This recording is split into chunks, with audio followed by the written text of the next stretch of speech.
Starting off the list, number 1 is Devour, a survival co-op horror game where players must stop a demon-possessed cult leader before she completes a dark ritual. The game supports up to 4 players working together to burn goats, avoid possessed enemies, and gather items scattered across increasingly intense maps. Each level cranks up the difficulty, with new mechanics that force teams to communicate and coordinate under pressure. The atmosphere is thick with dread, featuring dark environments, unsettling sound design, and enemy AI that punishes sloppy play. It runs smoothly and offers multiple maps with distinct themes. For Switch players who enjoy screaming at their friends while running from terrifying creatures, Devour is an excellent starting point that delivers consistent tension without overstaying its welcome. Number 2 brings us to Phasmophobia, the ghost hunting investigation game that became a cultural phenomenon. Up to 4 players enter haunted locations armed with equipment like EMF readers, spirit boxes, and UV lights to identify what type of ghost is haunting the place. The game uses proximity voice chat, meaning the ghost can actually hear your conversations, which adds a layer of real-world fear that most horror games cannot replicate. Maps range from small houses to massive abandoned asylums, and the ghost AI behaves differently depending on its type. Every match feels unique because ghost behavior is randomized. Even experienced players get caught off guard. The tension between gathering evidence and surviving a hunt is perfectly balanced, making Phasmophobia endlessly replayable with friends or strangers online. Coming in at number 3, the Dark Pictures anthology Little Hope takes the cinematic horror experience and makes it cooperative. Players control multiple characters, navigating a town haunted by visions connected to the Salem witch trials. Decisions made during gameplay directly affect who survives and who does not, creating genuine stakes in every conversation and action sequence. The movie-style presentation is polished, with strong voice acting and detailed environments that shift between past and present timelines. Playing with a partner amplifies the drama because each person controls different characters with different information, leading to conflicting choices and unexpected consequences. For Switch owners who enjoy story-driven experiences with legitimate scares and emotional weight, this entry delivers on both fronts consistently. Number 4 is Killing Floor 2, a wave-based co-op shooter set in a Europe overrun by grotesque bioengineered creatures. Up to 6 players choose from multiple character classes, each offering unique perks that reward teamwork and smart loadout combinations. The game emphasizes gore and visceral combat, with a slow-motion Z-time mechanic that triggers at critical moments, giving brief windows for satisfying high-damage plays. Maps are varied and well-designed, offering choke points and open areas that suit different playstyles. Boss encounters at the end of each wave are spectacular and punishing without feeling unfair. The gunplay feels weighty and responsive. Killing Floor 2 has been continuously updated with content additions, meaning there is always something new to experience, even for returning players joining fresh squads. Number 5 on the list is Back 4 Blood, the spiritual successor to Left 4 Dead, built around tight co-op shooter mechanics with a modern card-based progression system. 4 players, called Cleaners, fight through hordes of ridden, zombie-like creatures controlled by a parasitic organism. Before each run, players build a deck of cards that modify gameplay, allowing for wildly different builds, focused on speed, damage, healing, or support. The Director AI adapts to player performance, throwing curveball events and special enemies to maintain consistent challenge. Maps are varied, and the story campaign is genuinely entertaining in a pulpy action horror way. Playing with the coordinated team unlocks the game's full potential, especially on higher difficulty settings, where card synergies become essential for survival rather than just bonuses. At number 6, we have Dead by Daylight, the asymmetric multiplayer horror game where 1 player controls a killer and 4 others play as survivors trying to escape. The survivor side is inherently cooperative, requiring players to repair generators, heal teammates, and coordinate rescues from hooks while avoiding detection. The killer roster is enormous, featuring original characters alongside licensed legends like Michael Myers, Freddy Krueger, and Pyramid Head. Each killer has a unique power that completely changes the threat dynamic, keeping matches fresh even after hundreds of hours. The survivor experience rewards communication and resourcefulness under pressure. Tension peaks during chase sequences and clutch last-minute rescues. Dead by Daylight continues receiving updates and crossover content, maintaining an active player base that keeps matchmaking quick and competitive. Number 7 is the Outlast Trials, set during the Cold War where players are subjected to horrific experiments inside a facility run by the Murkoff Corporation. Unlike previous Outlast games, this entry supports up to 4 players, navigating trials designed to psychologically and physically break them. Players have no weapons, relying entirely on stealth, distraction, and teamwork to survive increasingly brutal objectives. The horror is psychological and visceral simultaneously, with grotesque enemy designs and environments that feel genuinely oppressive. Communication becomes critical when enemies are patrolling and teammates are scattered. Solo play is possible, but the cooperative experience transforms the game into something far more chaotic and memorable. Regular content updates keep the trial roster fresh with new challenges and cosmetics. Coming in 8th is Left 4 Dead 2, still one of the finest cooperative shooters ever made and fully worth experiencing on Switch. 4 survivors fight through campaigns set across the American South during a zombie apocalypse, facing hordes, special infected with unique abilities, and dynamic director-driven difficulty scaling. The game rewards teamwork aggressively, punishing solo play with incapacitation and rescue mechanics that keep the group bound together. Each campaign has a distinct personality and atmosphere, from swamps to rock concerts to dark carnivals. The special infected roster adds variety that prevents encounters from becoming repetitive. Melee combat was introduced here and feels excellent. Left 4 Dead 2 remains a benchmark for co-op horror design that newer games consistently reference and attempt to replicate with varying success. Number 9 brings us to Dying Light 2, Stay Human, an open-world parkour survival horror game set in a massive city overrun by infected. The co-op mode allows up to 4 players to explore together, completing story missions, side quests, and faction activities while managing a day-night cycle that drastically changes the danger level. Nighttime turns the city into a nightmare, where stronger infected hunt survivors, and UV light becomes a critical resource. The parkour system makes traversal genuinely exhilarating, especially when fleeing overwhelming hordes across rooftops. Combat blends melee and ranged, with environmental kills that reward creative thinking. Crafting systems add depth without becoming tedious. The world reacts to player decisions, giving the cooperative experience real consequence, and encouraging multiple playthroughs with different outcome variations. At number 10, we have Resident Evil Revelations 2, which delivers strong cooperative horror through episodic campaigns, featuring Claire Redfield and Barry Burton across separate timelines. Each episode pairs a main character with a support partner, possessing unique mechanics, forcing genuine cooperation to solve puzzles and defeat enemies. Claire and Mordora work differently than Barry and Natalia, offering 2 distinct gameplay styles within the same story. The island setting feels isolating and unsettling, with creature designs that escalate in grotesqueness throughout the runtime. Raid mode adds significant replay value, with online and local co-op against modified enemy configurations on returning and new maps. Boss fights are memorable and challenging. Revelations 2 is a tighter, more focused horror experience than the mainline entries around it, and holds up excellently for co-op play. Number 11 is Resident Evil 5, the action-heavy entry that made cooperative play central to its entire design philosophy. Set in Africa, players control Chris Redfield and Sheva Alomar, fighting through infected villagers, militia, and bioweapons deployed by series antagonist Albert Wesker. The game is built around partner dependency, with shared inventory, coordinated platforming sections, and boss battles that require simultaneous actions to succeed. It leans more action than horror, but retains tense moments through limited ammunition and strong enemy variety.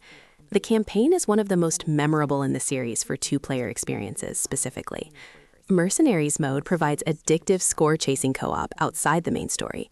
While older than many entries on this list, RE5 remains highly enjoyable and plays extremely well in cooperative sessions. Coming in at 12 is Resident Evil 6, the most ambitious and divisive entry in the series, offering 4 separate campaigns playable cooperatively. Leon, Chris, Jake, and Ada each bring different tones, ranging from survival horror to action thriller, giving the package unusual variety. Each campaign features a partner character and gameplay style tuned to that pairing. Co-op transforms the experience by allowing coordinated takedowns, shared resources, and complementary playstyles. The campaign crossover moments, where characters from different storylines intersect, are highlights.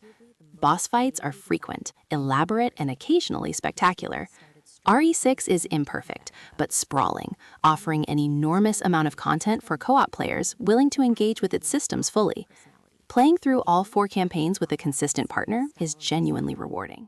Number 13 is Evil Dead the Game, an asymmetric multiplayer title pitting 4 survivors against 1 player controlling demonic forces in settings inspired by the beloved franchise.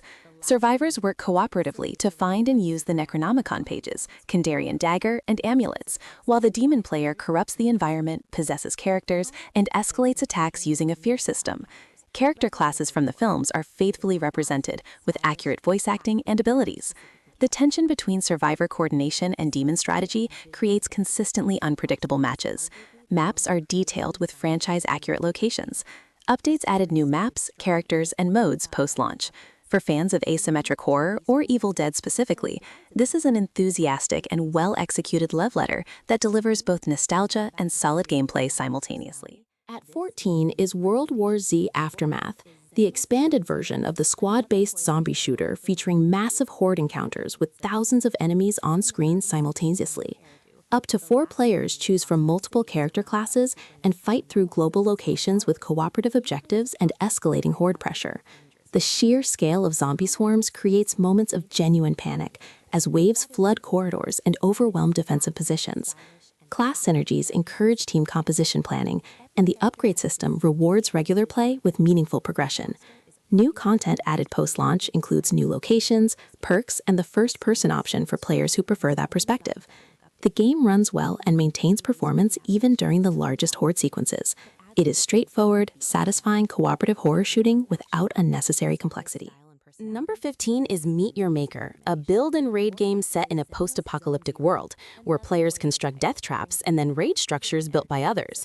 The cooperative element involves 2 players raiding together, coordinating to navigate increasingly lethal player-designed dungeons.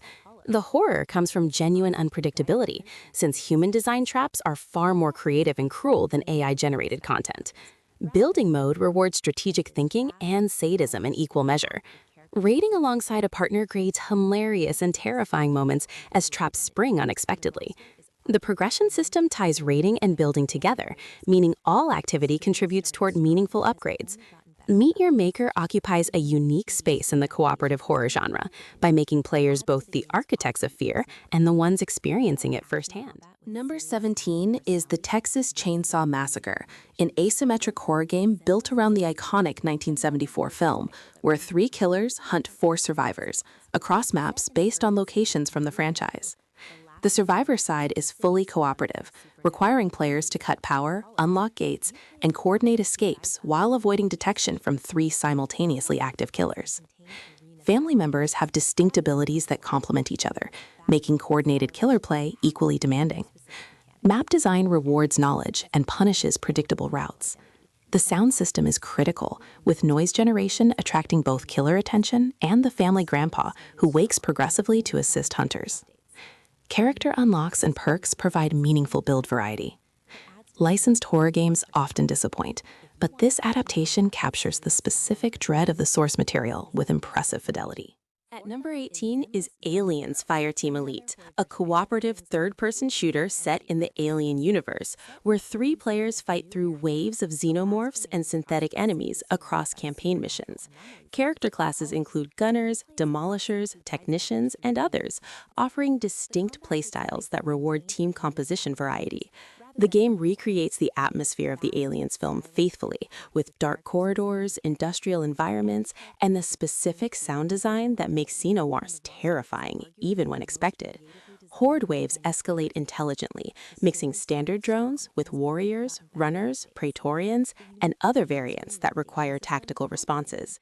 Challenge cards modify missions for additional rewards and replayability. Card and perk systems add build depth without overwhelming newcomers.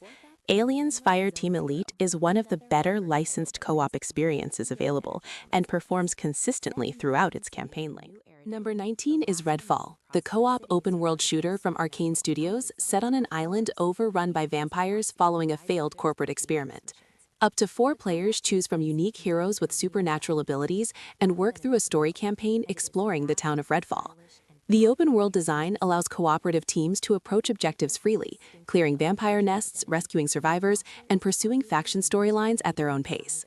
Combat mixes firearms with character abilities in ways that reward creative combination. The vampire enemy design is visually interesting, with different types requiring adapted tactics. Updates post-launch addressed early performance concerns and added content. While divisive at launch, Redfall delivers a solid cooperative experience for players who enjoy open-world exploration with horror aesthetics and Arcane's signature environmental storytelling embedded throughout the world. Coming in at 20 is Forewarned, a cooperative archaeological horror game where players explore Egyptian tombs, hunting for artifacts while avoiding magi, ancient deities that hunt players according to specific behaviors. Identifying which magi is active per run requires gathering clues and testing behavioral patterns, similar in structure to Phasmophobia, but with an Egyptian mythology skin. Up to 4 players manage torch fuel, avoid traps, collect relics, and ultimately survive or complete extraction. The learning curve is steep, but rewarding for teams willing to study deity behaviors and coordinate accordingly. Tomb layouts change between sessions, preventing memorization from eliminating tension. Atmosphere is excellent, with authentic environmental design and sound work that builds dread effectively. Forewarned has found a dedicated audience for offering a fresh thematic take on the investigation horror format. Number 21 is Labyrinthine, a cooperative maze horror game where 1 to 4 players navigate procedurally generated mazes while being hunted by terrifying creatures. The game leans into a simple but effective loop of exploration, puzzle solving, and survival that escalates with each level. Creature designs are unsettling, and their behavior patterns require learning over multiple sessions. Communication is essential, since mazes are large and disorientation is common under pressure. The lo-fi visual style gives it a unique identity that distinguishes it from higher-budget competitors. Regular content updates added new themes and biomes with distinct enemy types and environmental hazards. Despite its modest presentation, Labyrinthine consistently delivers tense and entertaining sessions that punch above their production values through smart design and responsive developer support post-launch. At 22 is Nightmare Reaper, a retro-style first-person shooter with roguelite progression and co-op support that blends old-school level design with modern systemic depth. Players blast through procedurally generated dungeons, collecting loot, upgrading weapons, and facing increasingly intense enemy encounters. The horror aesthetic borrows from classic sources while adding gore and intensity that modern hardware renders far more viscerally than the originals. Weapon variety is enormous, with distinct handling and upgrade paths for dozens of firearms and melee options. Mini-games within the hub area add surprising variety between runs. Co-op allows partners to complement playstyles, sharing resource drops and reviving down teammates. The difficulty curve is steep but fair, rewarding investment and map knowledge. Nightmare Reaper offers more content than its price suggests and respects player time with meaningful session-to-session progression. Number 23 is Templar, a retro first-person shooter inspired by 90s classics, where players fight through demonic environments with an arsenal of powerful weapons. While primarily a solo experience, the cooperative mode allows partners to blast through the campaign together, doubling the chaos and strategic potential during intense encounters. Level design references classic shooters, with secret areas, key hunts, and environmental storytelling embedded throughout detailed hellish corridors. Enemy variety escalates constantly, introducing new threats that demand adaptive movement and weapon selection. The upgrade system between levels allows meaningful customization. The tone is unrelenting dark, and the combat feels punchy and satisfying throughout. For co-op players who enjoy old-school shooter design with genuine challenge and a horror atmosphere that commits fully to its demonic aesthetic, Templar delivers. Closing out the list at number 25 is SCP Pandemic, a cooperative first-person shooter set within the SCP Foundation universe, where players are mobile task force operators containing anomalous entities during a catastrophic containment breach. Up to 4 players fight through facility environments, facing SCPs and infected personnel with a variety of military-grade weapons and containment equipment. The breadth of the SCP lore gives designers enormous creative freedom, resulting in enemy variety that is genuinely unpredictable and frequently terrifying. Mission objectives vary beyond simple elimination, incorporating escort, retrieval, and containment mechanics that demand team coordination. The atmosphere captures the clinical dread of the source material faithfully. Community-driven content updates reflect the collaborative nature of the original wiki. SCP Pandemic is an ambitious licensed co-op title that rewards familiarity with the lore while remaining accessible to newcomers.